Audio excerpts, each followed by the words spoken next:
किश्ती हादसा, कश्मीरियों समेत 298 पाकिस्तानी जाम भाग।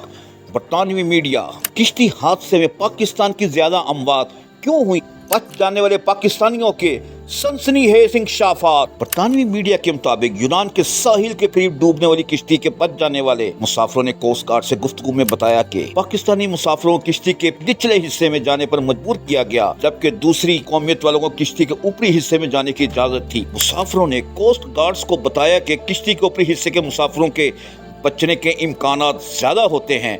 किश्ती के निचले हिस्से में पाकिस्तानी ऊपर आना चाहते तो उनसे बदसलूकी की जाती। खवातीन और बच्चों को बज़ाहिर मजदूरों की मौजूदगी के सबब बंद जगह पर रखा गया था। बच जाने वाले मुसाफिरों ने अपने बयान में कहा कि डूबने से पहले ही पानी की अदम दस्तयाबी पर किश्ती में 6 अफराद की मौत हो चुकी थी। किश्ती डूबने से 3 रोज पहले किश्ती का इंजन भी फेल हो गया था। बरतानवी मीडिया के मुताबिक किश्ती में 100 से ज्यादा बच्चे मौजूद होने का बताया गया है, लेकिन बच जाने वाले मुसाफिरों में किसी खातून या बच्चे के शामिल होने की इतला नहीं है। पाकिस्तानी मीडिया के मुताबिक किश्ती के डूबने वालों में तकरीबन 300 पाकिस्तानी हैं, जबकि बरतानवी मीडिया का कहना है कि अंदाजे के मुताबिक किश्ती पर 400 पाकिस्तानी थे, जिनमें से सिर्फ 12 जिंदा बचे हैं। गैर मुल्की मीडिया के मुताबिक यूनान के साहली इलाके में 14 जून बरोज बुध को किश्ती डूबने का हादसा हुआ था।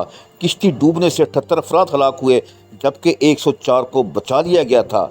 किश्ती में पाकिस्तानी, मिस्री, शामी और दीगर ममालिक से ताल्लुक रखने वाले तकरीबन 750 तारकीन वतन सवार थे। इधर वजीर आजम शहबाज शरीफ ने यूनान में होने वाले किश्ती हादसे की वजूहत के तयन के लिए तहकीकात करने की हदायत कर दी और इस हवाले से एक 4 रुकनी कमेटी भी तश्कील दे दी गई। वजीर आजम की हदायत पर FIA ने DIG आलम शनवारी को वाक़े में जाम भाग अफराद और जख्मियों की मालूमात सहूलत के लिए फोकल पर्सन मुकर्रर कर दिया। अलावा अजीम वजीर आजम इस वाक़े पर यौम शोक का भी ऐलान किया। वज़ीर आज़म ऑफिस से जारी नामे के मुताबिक यौम शोक का मौका पर कौमी परचम सरनगू रहा। जाम भाग अफराद के लिए खुसूसी दुआ की गई।